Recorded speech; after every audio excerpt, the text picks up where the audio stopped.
Wait, is it recording? I think it, yeah, okay. Okay, so welcome back.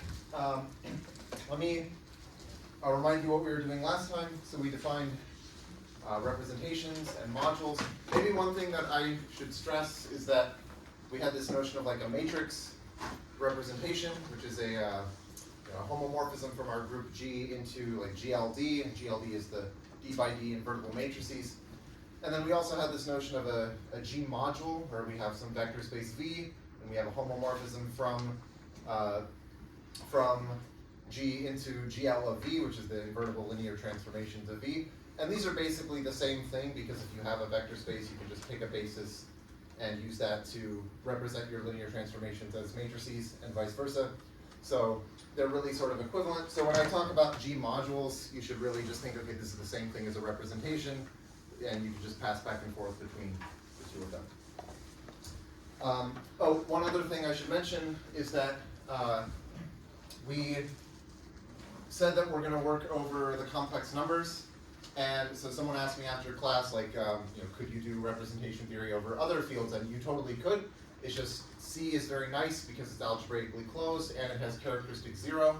So some of the things that we'll talk about in particular today, I think, they don't work if you have a field that is, say, not algebraically closed, or if the characteristic divides the order of the group or something like that. So just to avoid these sort of weird pathological things, we're just going to assume we're working over C. Okay, so I gave this example last time. Let me remind you this example. So this was for a group algebra of the cyclic group with 4 elements. So G is the cyclic group consisting of the identity and A squared and A cubed, and A to the 4th is the identity here. And we said in the group algebra of G, we could consider something like, I think I wrote out 7 plus 3A squared times 2A plus A cubed, and I computed that this is going to be 14A plus 7A cubed plus 6A cubed plus 3A to the 5th, which is the same as 3A. And then we can combine like terms and say this is 17A plus 13A cubed. And then I also wanted to represent this as a matrix. So if we consider the regular representation, so remember the regular representation is where we're going to view basically G, or we're going to view this C bracket G as a G module. And the action of an element of G is just by left multiplication. Okay, so I'll say in the left regular representation, or I'll just say the regular representation,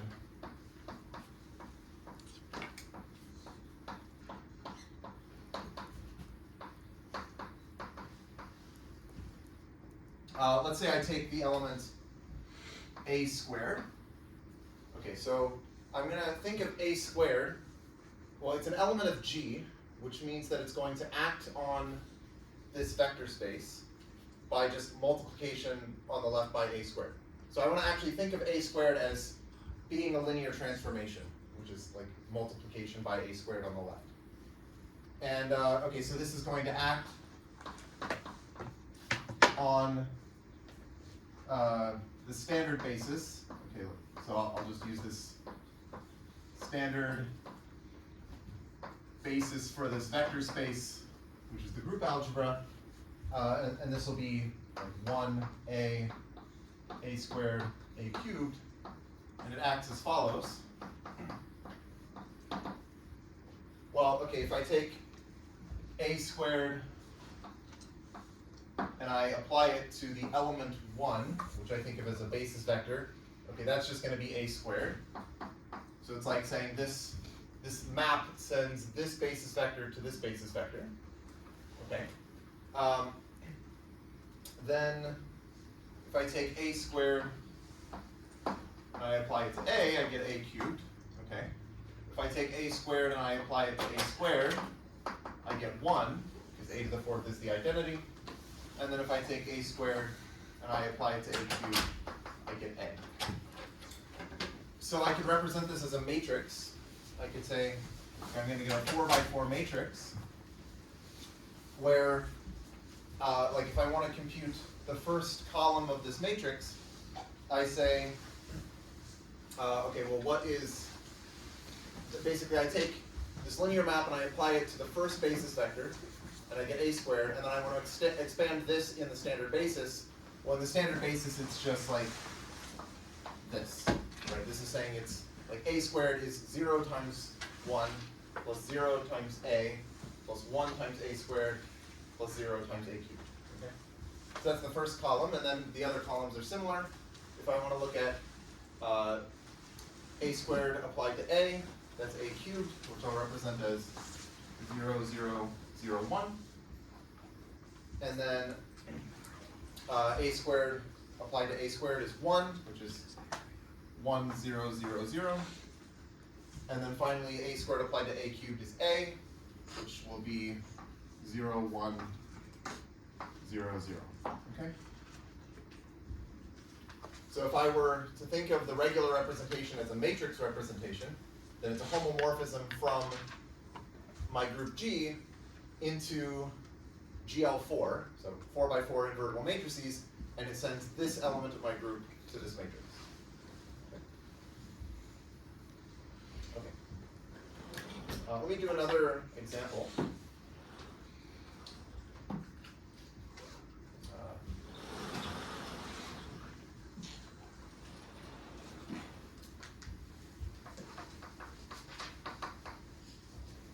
Okay, so let's say H is a subgroup of G.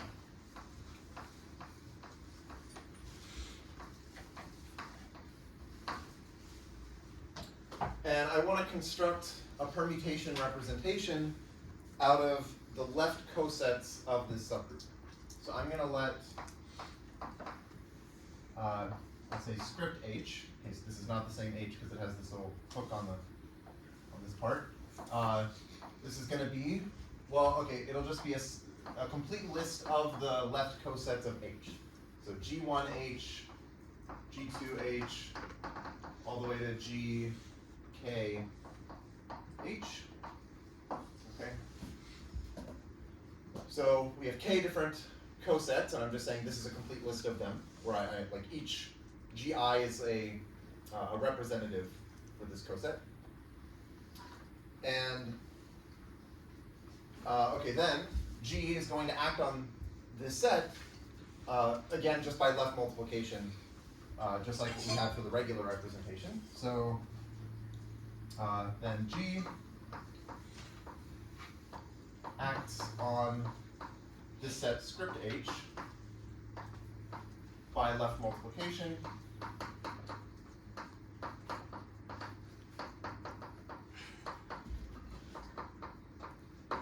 And so the rule written out explicitly is if you want to apply G to some element in this set, which is some GI H, that's some coset, okay, well this is just going to be G, GI, H. And okay, well, maybe one thing I should mention is that G, GI might not be in this list here, but the point is up to multiplication by elements of H on the right, it is one of these. So the point is this is some coset, and so it has a representative in this list.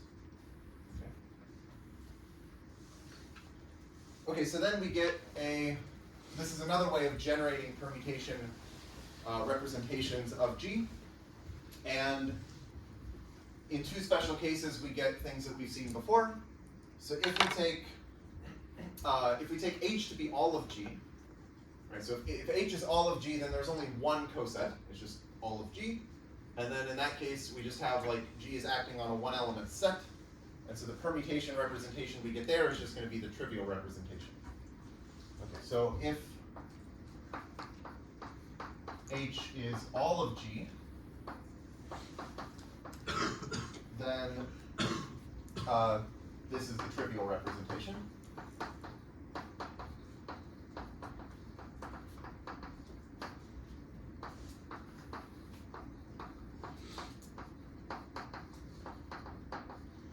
Right, just because it acts by the identity, I mean, there's only one element, and so you're just fixing that element all the time. And then the other extreme is if H is the trivial subgroup, right? So if it's just the identity element, then this list of cosets is really just a list of all of the elements of G. And in that case, we're just recovering the regular representation. If H is trivial, then this is the regular representation. Okay.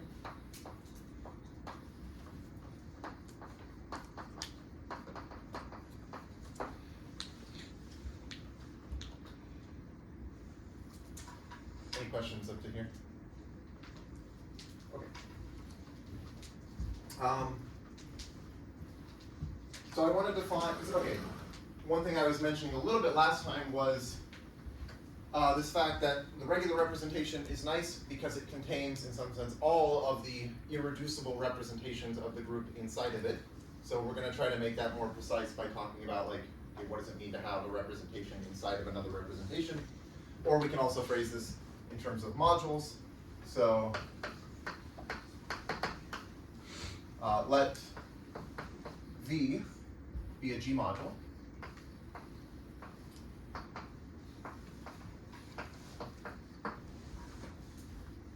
Then a submodule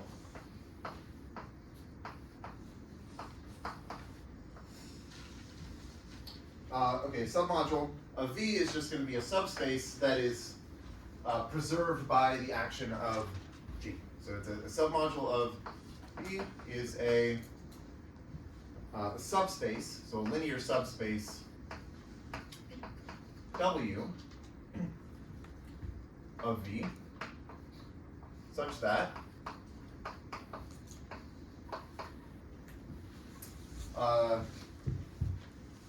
G dot W is in W for all G in G and W in W.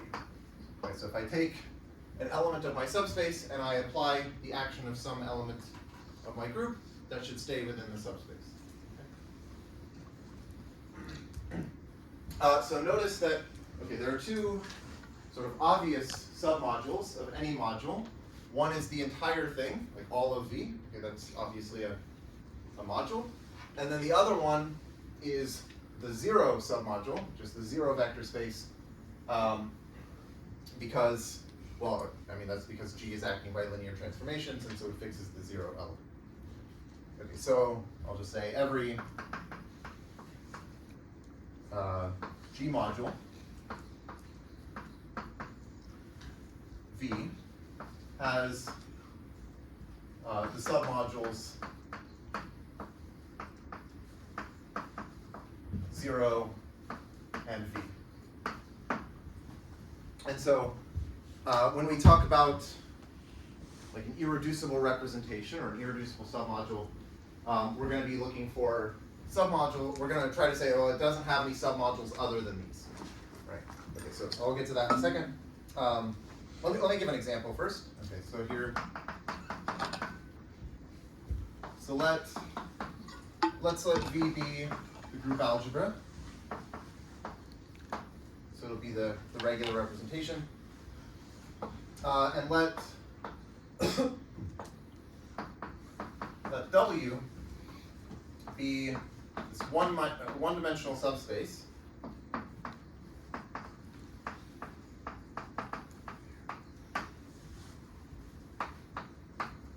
which is spanned by just the sum of all the elements.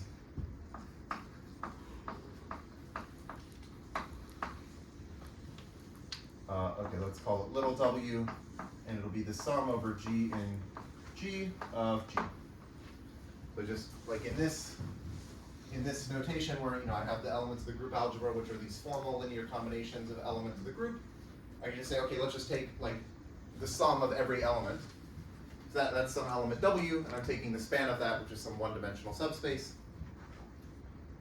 And this is going to be a submodule, because we can check that if we take any element of our group, okay, let's say we take some element H in G, then we have, okay, well, what happens if we apply H to W? Well, that's going to be H applied to the sum over G in G of G, right?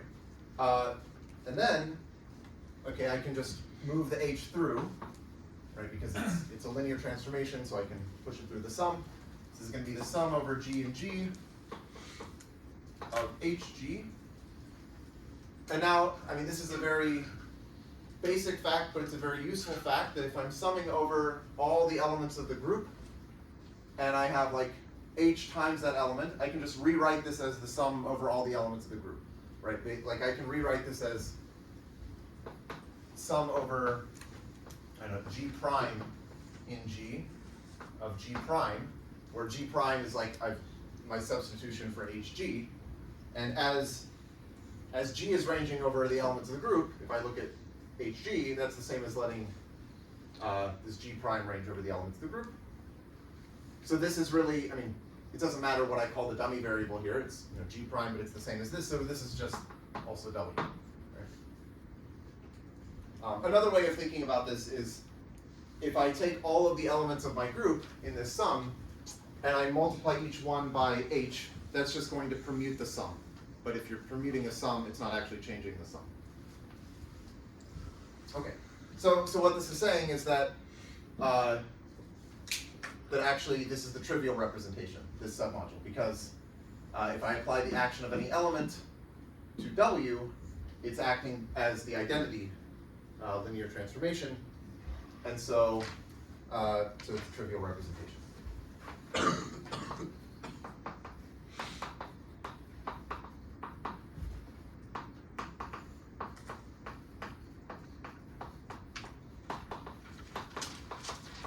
So I guess this is one example of seeing that, I mean, I'm claiming that the regular representation actually contains all of the irreducible representations inside of it. This is like a precursor to that, saying, well, at least it contains the trivial representation inside of it. Okay, let me define actually irreducible module and representation. So I've been using that word. Okay, so definition. A G module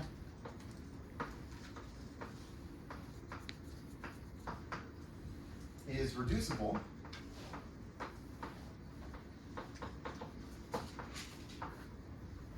if it has a submodule that is not one of these. Right? So if it has a non-zero proper submodule.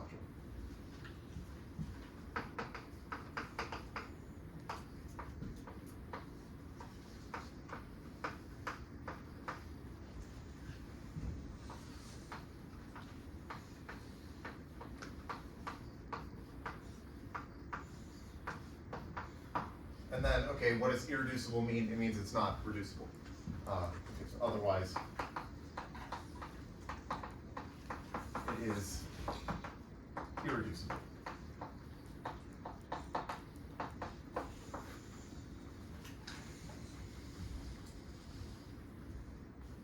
Okay. Let me make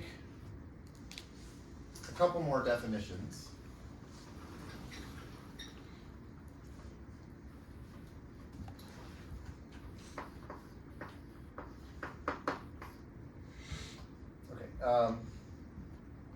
So let's say V, let V be a vector space.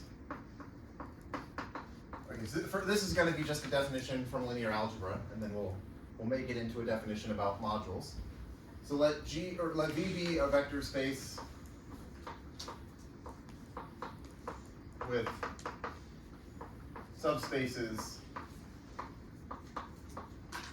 say U and W.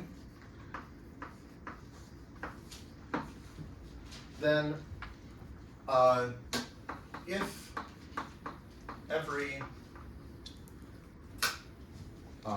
every element little v in V can be written uniquely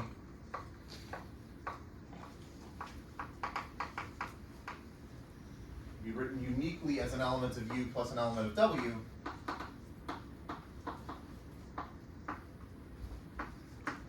so U plus W for U and U and W and W,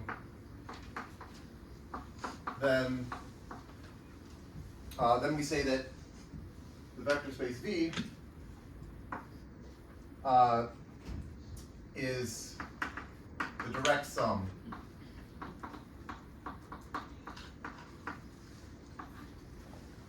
of U and W. And we'll denote this by the symbol U O plus W, or I'll say, okay, V equals U O plus W. Okay.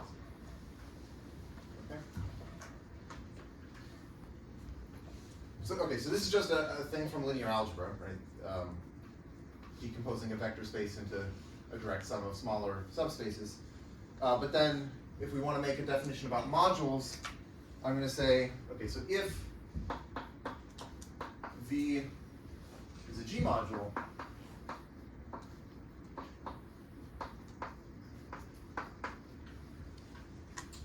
and U and W are G submodules,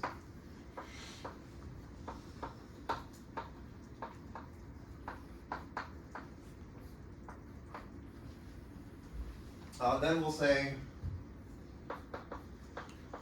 that U and W are complements. Okay.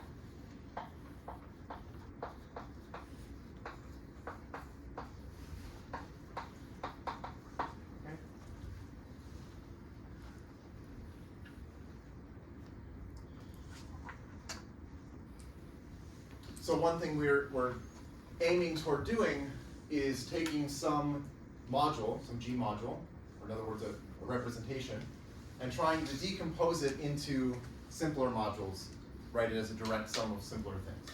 And essentially what we'll show is that we can give a characterization, at least, okay, let's say for the symmetric group, we'll give a characterization of the irreducible modules, and then show that we can write any module as a direct sum of those, so that then in some sense we kind of understand, sort of, all of the representations. Okay.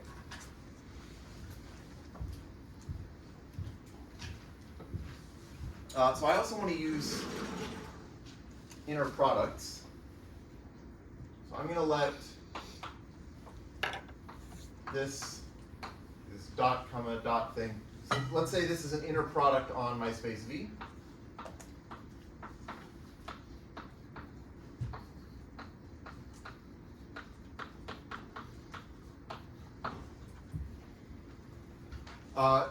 So if I have this, then I can define, with respect to this inner product, I can define the orthogonal complement of a subspace. So, I mean, this is sort of a standard thing that you are certainly familiar with from like Rn. That's your vector space, but you can do the same thing for any vector space, where you have this inner product. Okay, so the orthogonal complement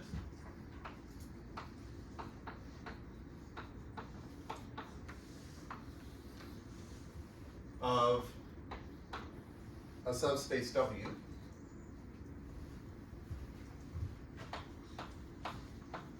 this is with respect to this inner product, is just the set of things. Okay, so it's going to be this W perp. Okay, so W perp is just going to be the set of all V in V, such that the inner product of V with W equals 0 for all W in W. Okay, so if you think of this inner product with V, like think of this as saying that V and W are orthogonal to each other. And so the orthogonal complement is just the set of things that are orthogonal to everything in W.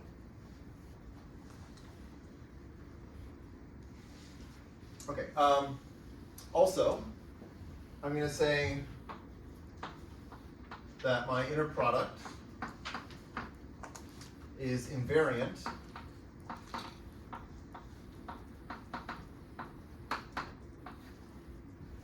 under the action of G, or I'll just say under G, if we have GV comma GW equals V comma W for all V and W in V and G in G. Okay.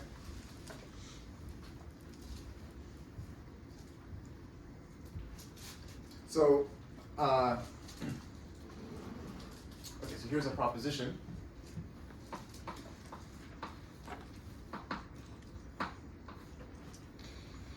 So let's say W is a submodule of W is a submodule of V, and let's say I want to construct a complement of W. So we already have this submodule, and I want to have another submodule so that V is the direct sum of them. Well, if I have an inner product, so if this thing is an inner product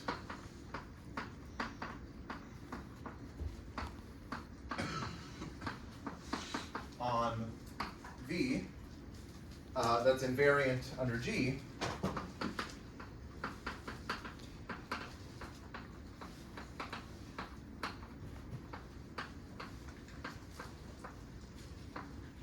well then the orthogonal complement of W will be a complement.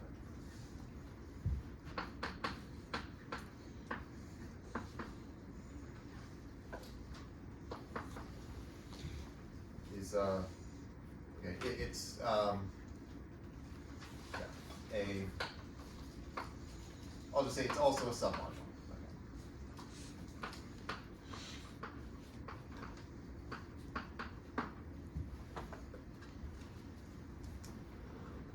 So the proof is pretty straightforward. We just say, okay, we want to show that W perp is a submodule.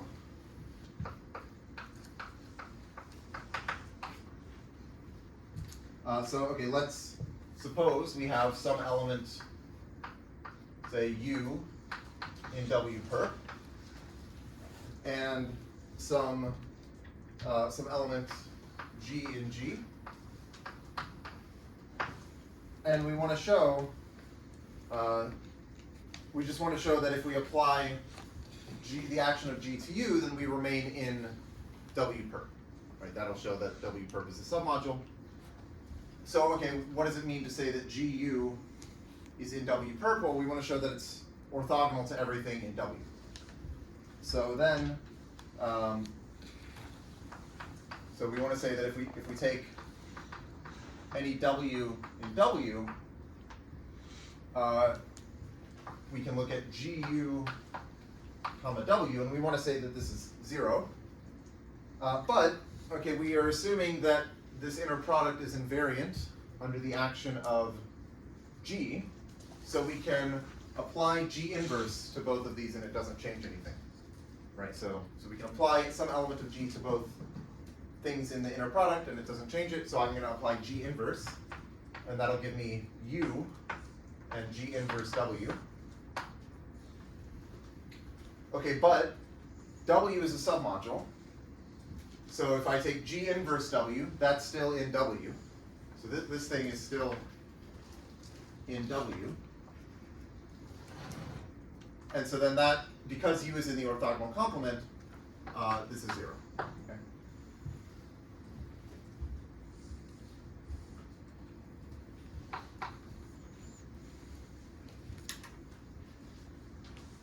maybe I'll say, okay, thus GU is in W per.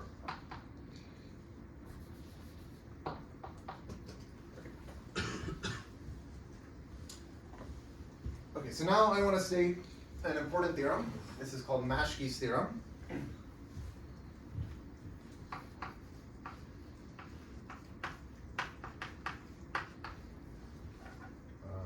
Yeah, that's the spelling. Maschke's theorem.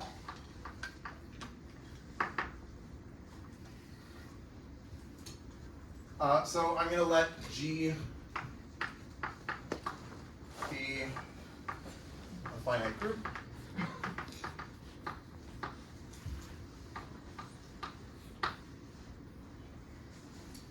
And I'm going to let V be a submodule, a non-zero, a non-zero G module.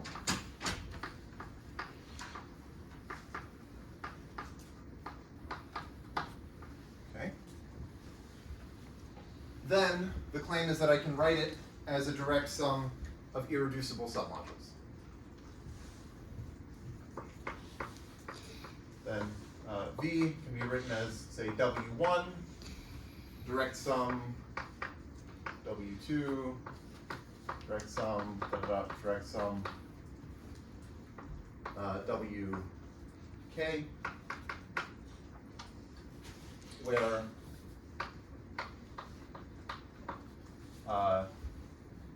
these are irreducible.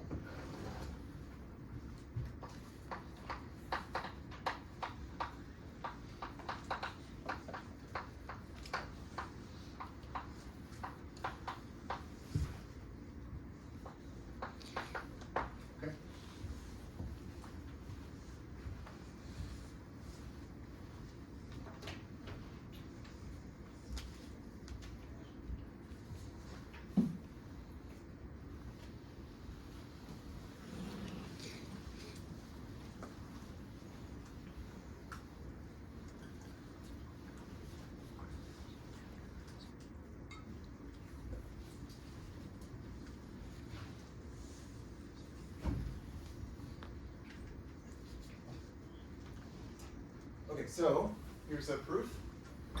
And maybe I should say the proof, to some extent, should remind you of proving the fundamental theorem of arithmetic, that you can write every integer, every positive integer as a product of prime numbers. That's sort of what we're saying here, except that's easier. So, okay, here's the proof. Well, let's induct on the dimension of V, which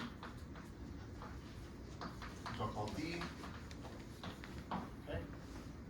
And I'll say, if V is irreducible, okay, then we're done, right? If V is irreducible, then it's a direct sum of just itself, so it's a direct sum of irreducible submodules. So if V is irreducible, we are done.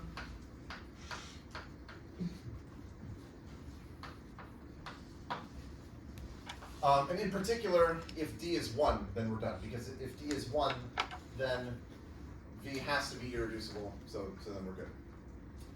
So we may assume V is reducible.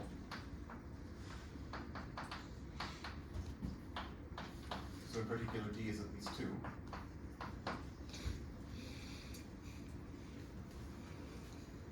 Okay, and so what does it mean to be reducible? It means it has some non-trivial proper submodule. So let W be a non-trivial, or not, I'll say non-zero proper submodule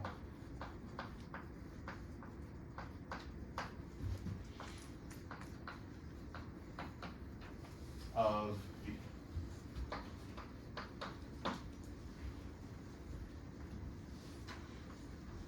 And what we want to do is find a complement of W. Because if we can find a complement of W, then we're saying, well, we can now write V as W direct sum, whatever its complement is, and then we just induct by further decomposing those, right? This is just like if you're showing that you can write an integer as a product of prime numbers, you first say, well, if it's composite, I can write it as a product of two numbers, and then I just further decompose each one of those.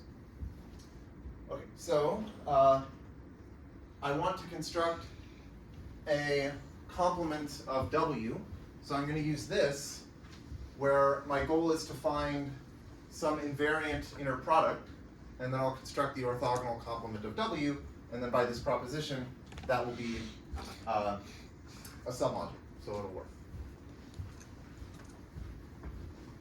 Okay.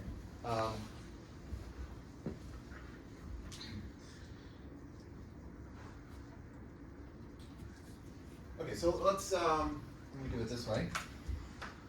Let's just construct some inner product. So I'm going to pick a basis, let's say, for V. So let V1 through Vd be a basis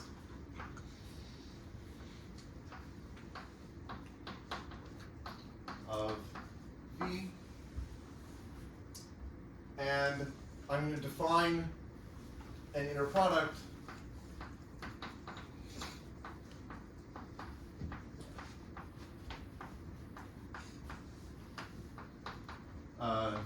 like this by letting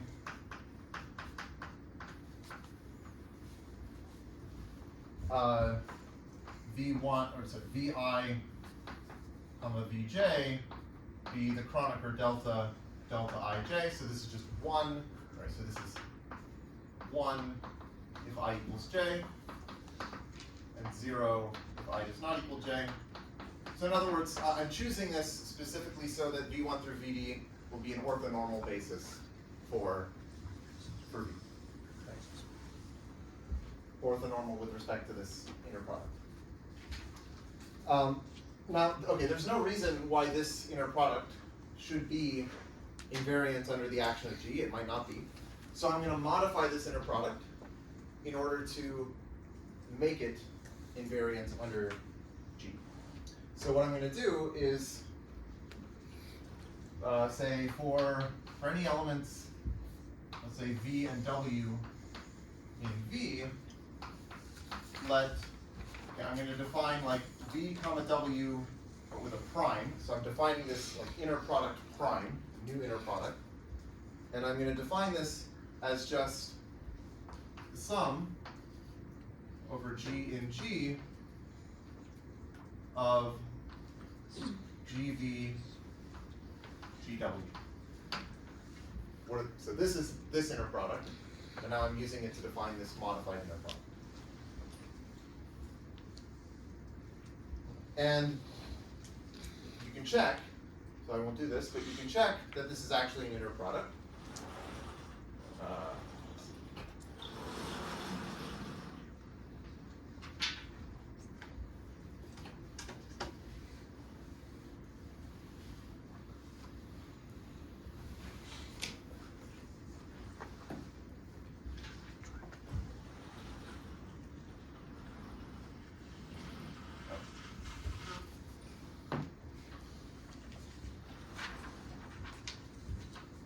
So you can check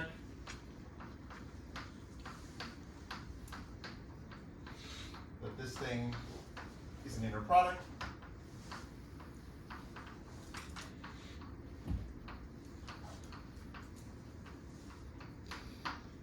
And it's going to be invariant basically by construction.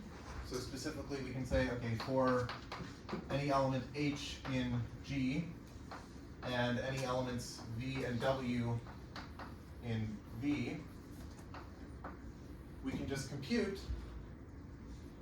if we write like H V comma H W but in this prime inner product. Okay, well that's going to be the sum over G in G of this usual inner product of GH V GH W. And then again, it's the same trick where like as G is running over all of the elements of the group, GH is running over all of the elements of the group, so this is actually just the same as the sum, I'll say sum over G prime and G, where G prime is GH.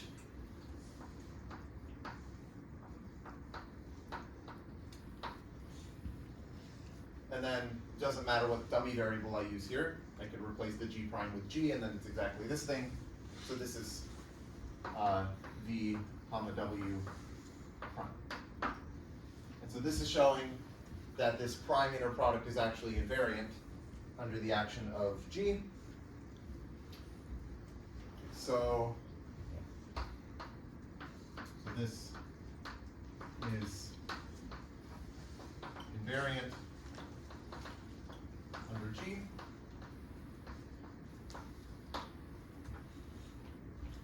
And then we can just form this orthogonal complement. I guess you can check that also, like, V is the direct sum of W with its orthogonal complement. So actually, yeah, so I'll write just V is W direct sum W perp, where W and W perp are complements.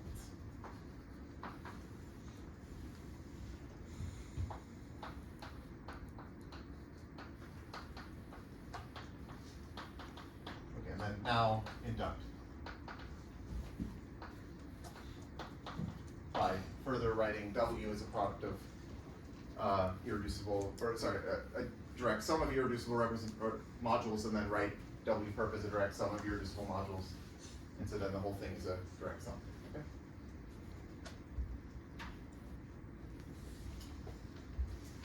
Okay, so actually there's a phrase that's used to describe this fact that this module can be written as a direct sum of these irreducible submodules. This is called completely reducible. So another way of writing Maschke's theorem is just to say, equivalently, every G module is completely reducible.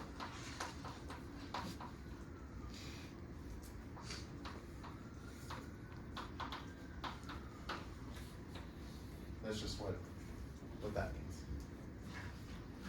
Okay.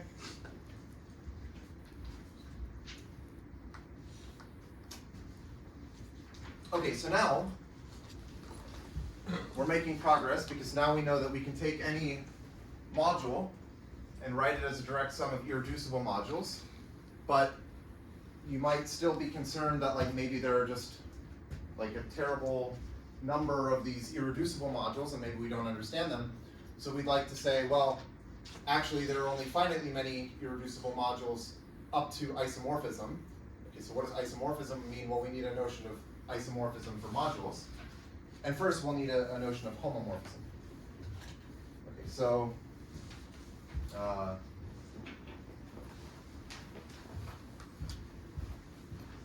so the notion of a homomorphism and an isomorphism is probably what you would expect,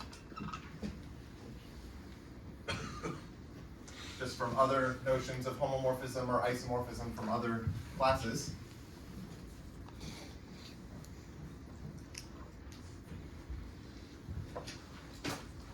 Okay, so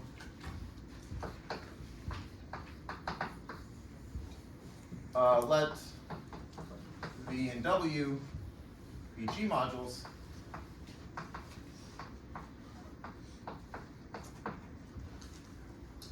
A G homomorphism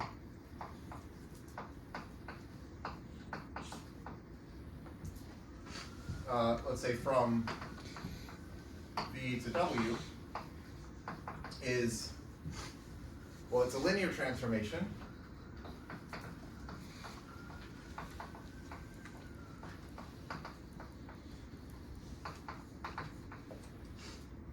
Say theta from V to W, such that, well, basically it preserves the action of G.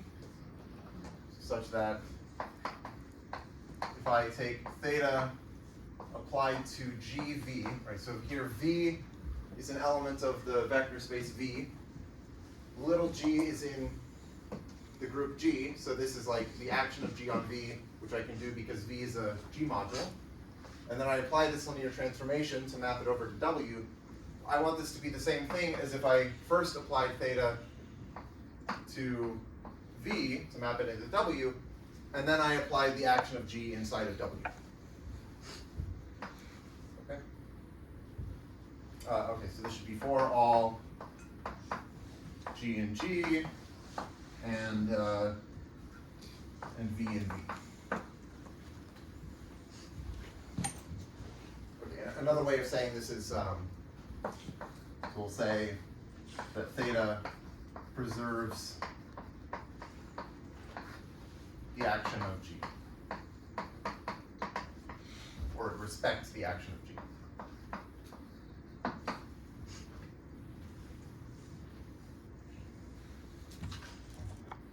Okay, and then what is a G isomorphism? Well, it's a bijective G homomorphism. Okay, so a G isomorphism, or maybe I won't always say G isomorphism. I might say just an isomorphism of G modules or an isomorphism of representations. They're all the same thing. So G isomorphism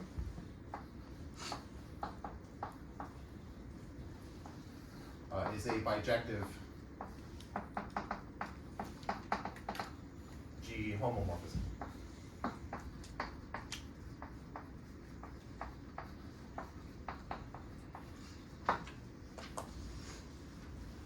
Okay.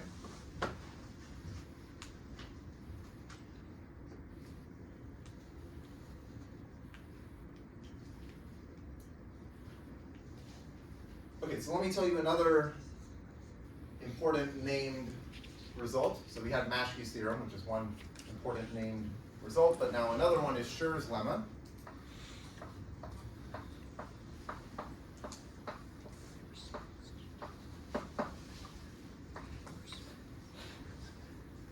Okay, so Schur's lemma says, suppose I have irreducible, so suppose V and W are irreducible G modules.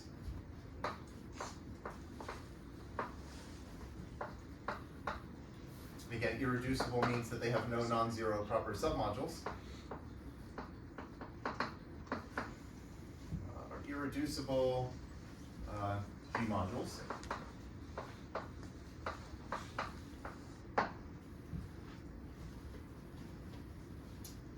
And let's say we have G homomorphism from one to the other. So let theta from V to W be a G homomorphism.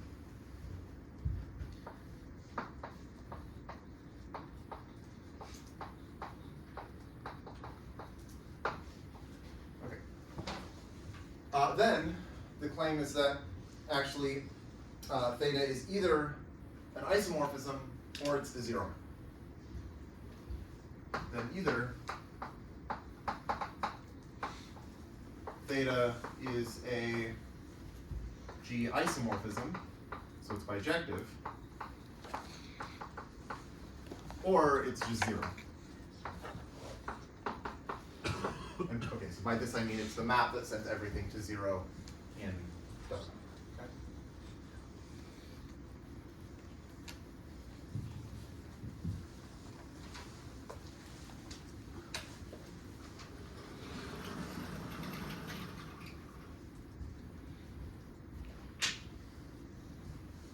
Okay, so how do we want to prove this? Well, okay, the key is to look at the kernel and the image of theta. And one straightforward thing that you can check, which maybe I won't do, but you can check it, is that the kernel and the image of a G homomorphism are submodules. Okay, so, yeah, so this is straightforward to show. So what we're going to do is just say, proof.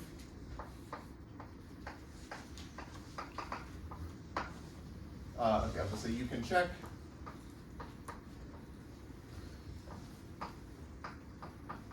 that the kernel of this map theta is a submodule of V.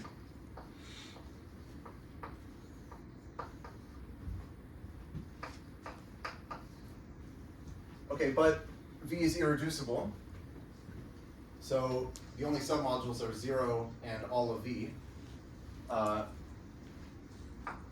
So there are two possibilities. So either the kernel of theta is all of V, okay, and in this case, well, theta is 0, right? If the kernel is all of V, then it's the 0 map. Or the kernel of theta is 0, and in this case that's saying that theta is injective.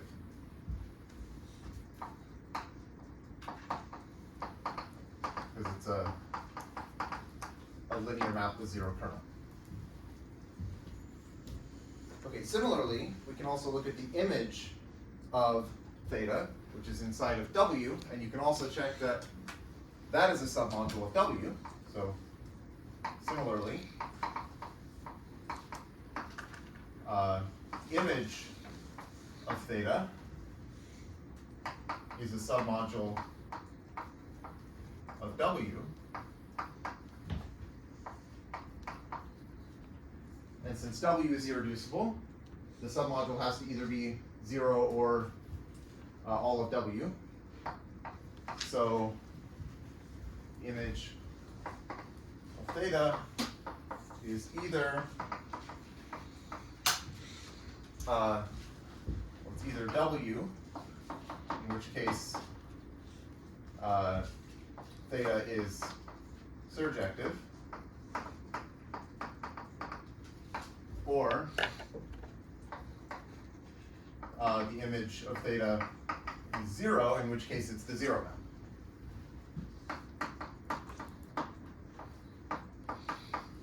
Okay, so this proves it, because either theta is the 0 map, or it's not the 0 map, in which case it must be injective and it must be surjective, so it's bijective, so it's an isomorphism.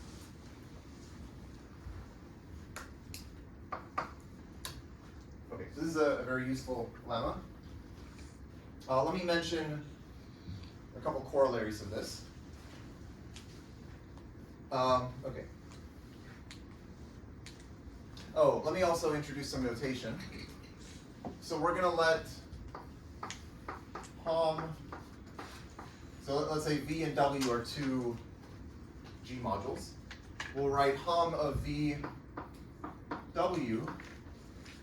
So let this be the set. Okay, I'll write set, but I'll change the word set in a second. Of G homomorphisms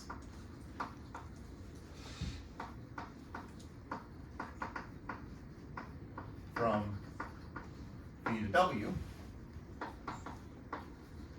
And in fact, it's not just a set, it's a vector space, because if you have two homomorphisms, from two G homomorphisms from V to W, you can add them. That's going to give you another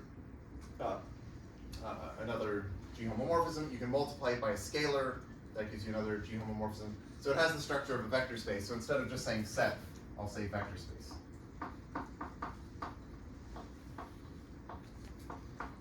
Okay.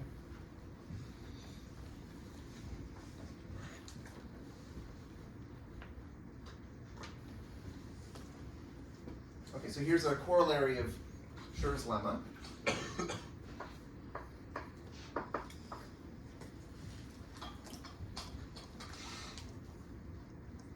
So let's say we have two, so let V and W be G modules. And we'll assume that V is irreducible, but not necessarily W. Assume V is irreducible. Okay. Then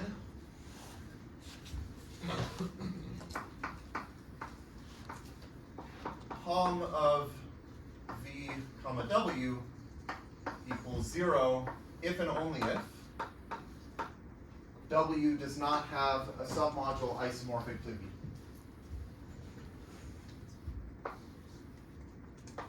Has no submodule isomorphic to V.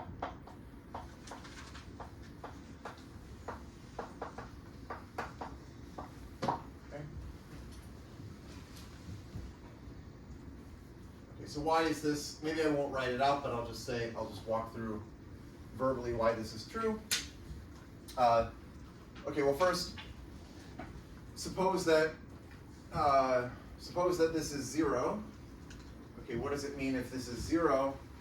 That means that, okay, well maybe, okay, I'll prove it the other way.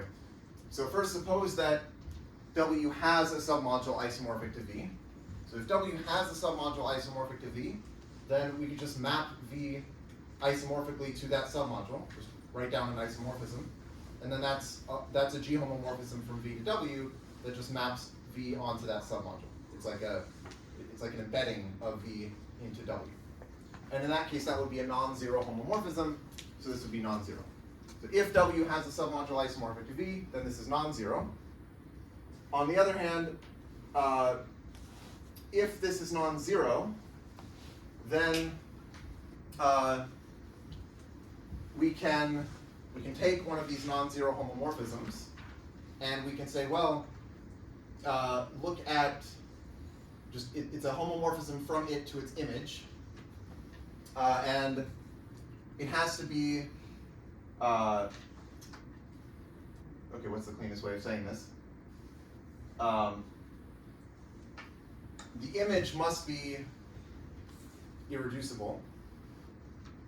Is that clear? So the point is that it's going to be, because of Schur's lemma, it has to be an isomorphism onto its image, and then W will have a submodule isomorphic to V. Okay. Yeah, so okay, maybe a cleaner way of saying this is, you take this non-zero homomorphism from V to W, you look at its kernel, and that is a submodule of V. So just by the same argument, that map is either 0 or it's injective, but we're assuming it's a non-zero homomorphism, so it's injective. So if it's injective, then it's actually an isomorphism from V to its image. And so then its image is this submodule isomorphic to V. Okay. Let's see. Let me give another corollary.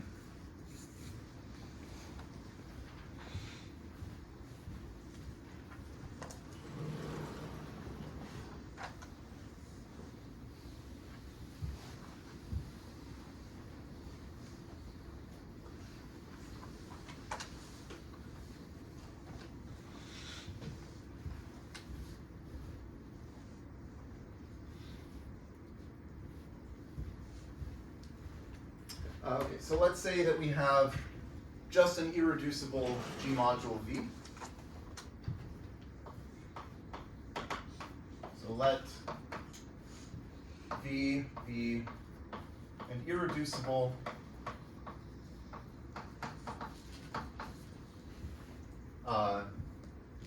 G module. Okay, so the way that I think of this corollary is it says the only linear transformations from V to itself that commute with the action of G are scalar multiples of the identity. So the only linear transformations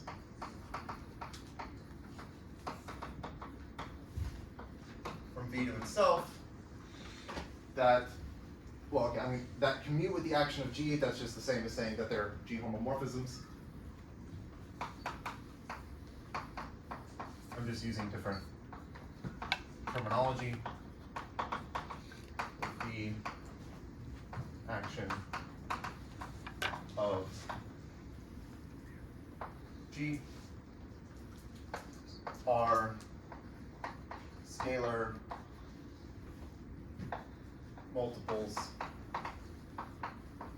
of the identity.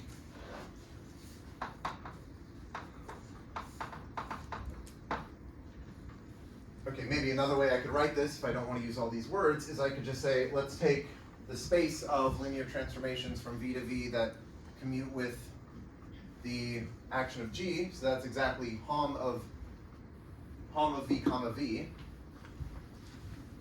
So I'll just say, so hom of V comma V is just exactly the set of scalar multiples of the identity, which is basically just a copy of the complex number. So if I think of this as a vector space, it's isomorphic to the vector space C. It's just it's the set of, maybe I'll write it this way, it's the set of lambda times the identity transformation such that lambda is in C, and this is as a vector space isomorphic to C.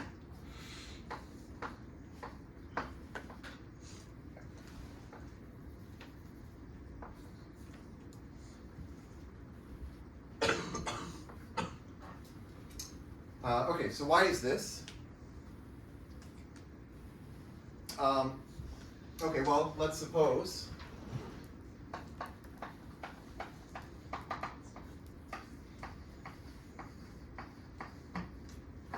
theta is some element of hom of V comma V, so it's a linear transformation from V to itself that preserves the action of G.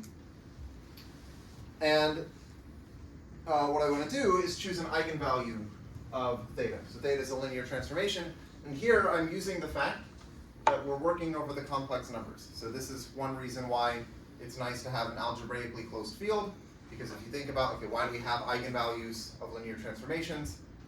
It's because you can find them as the roots of the characteristic polynomial, but in order to find roots of polynomials, you have to be working, like in order to guarantee that you have roots of polynomials, you need to have an algebraically closed field. So anyway, we're over C, so this is fine. So let lambda be an eigenvalue.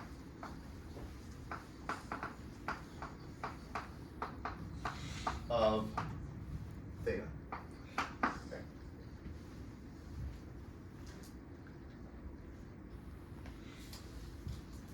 Okay, so then if we take, let's say, for some element G in G and some V in V,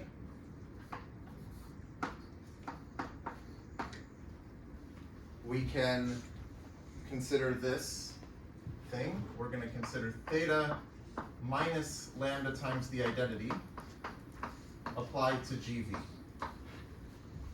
And what I want to show, okay, what my goal here is to show that theta minus lambda times the identity also preserves the action of G. So I'm going to apply it to GV and show that that's the same as G applied to theta minus lambda times the identity of V. Okay, so this right is, if I expand it out, this is theta of GV minus lambda GV. Well, theta commutes with the action of G, so theta of GV is just the same as G applied to theta of V. And then, because G is a linear transformation, it commutes with scalar multiplication. So this is the same as G applied to lambda V. And then, okay, I can say, well, this, again, G is a linear transformation, so I can combine this into one difference. So I can say this is G applied to theta of V minus lambda V, which is just the same as G applied to theta minus lambda identity of V. Okay, so all this is showing is that theta minus lambda times the identity is a G homomorphism.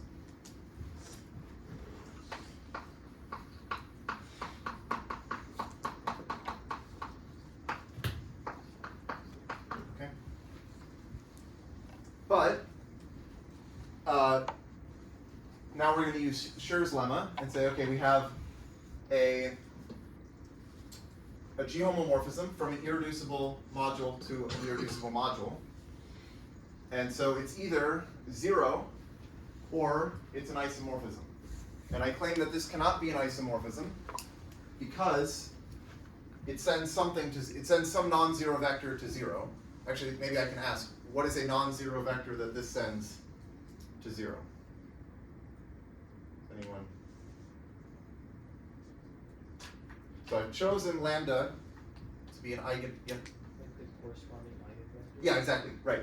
So lambda is an eigenvalue, so there's some corresponding eigenvector, which is some non-zero vector, and just the definition of an eigenvector is just saying, a definition of an eigenvector with eigenvalue lambda is exactly saying that theta minus lambda times the identity applied to that vector is 0. Okay, so I'll just say since theta minus lambda I sends sends an eigenvector which is non-zero by definition of theta to 0, we know that this cannot be invertible. We know theta minus lambda I is not invertible. Okay, so it has to be 0 by Schur's lemma. So theta minus lambda identity is 0, or in other words, theta is lambda times the identity. And so that proves it, right? That shows that we took some arbitrary G homomorphism from V to V, and we show that it's a scalar multiple of the identity. Okay, I guess you should also show the other direction, that every scalar multiple of the identity commutes with the action of G. That's sort of very easy, so I'm not going to do that.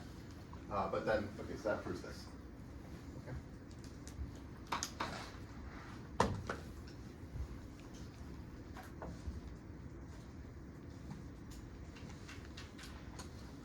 Okay, I have one other definition, and then there's sort of a longer example, but I don't think I have time to go into the longer example.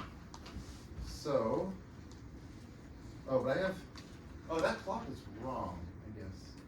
It's a little off. Okay, maybe, we'll see. Oh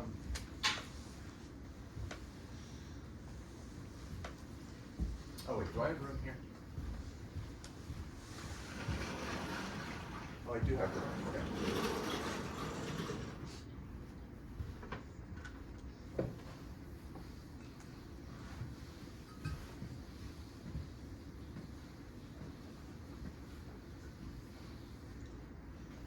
Okay, so here I was defining palm of v comma w for any v and w, and I said, okay, this is a vector space. But actually, if v and w are the same, which is what we had in this example, then it's actually more than a vector space. It's actually an algebra. So we'll define that.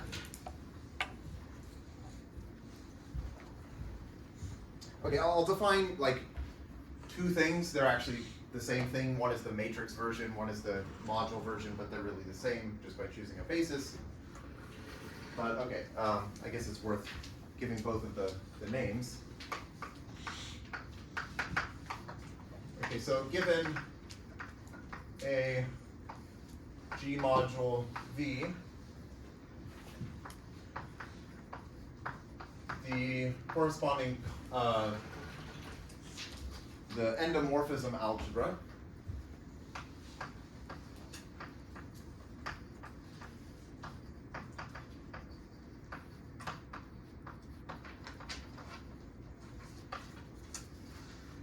of V is just, well, it's Hom of V comma V, but we want to think of it as an algebra, so we give it another name.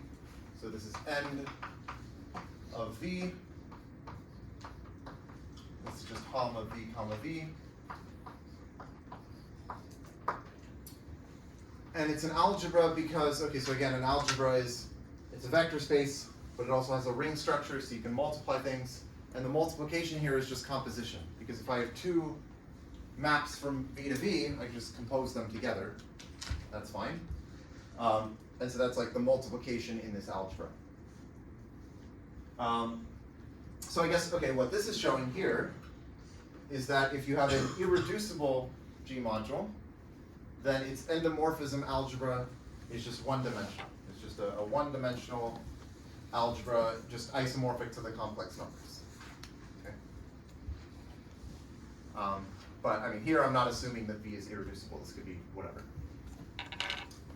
Okay, and then there's like just the exact same definition, but in matrix form, which I'll give also. So given a matrix representation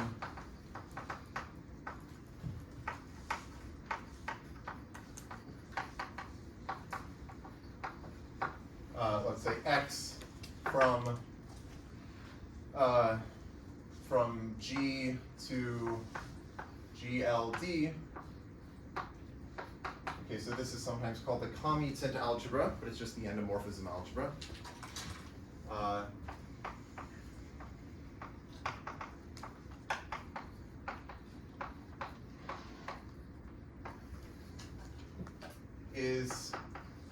Well, it's the set of matrices, d by d matrices that commute with the action of G. So it's the set of T in map to D. So remember, this is d by d matrices with complex entries, such that T times x of G equals x of G times T for all G.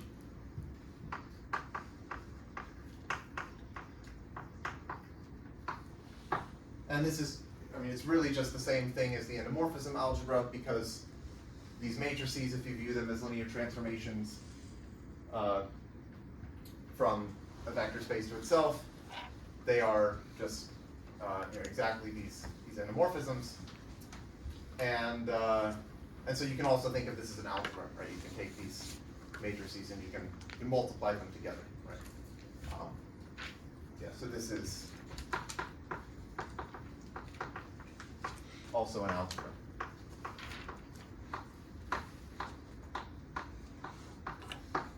Okay, and so I think that will be it for today, and then I'll do an example next time.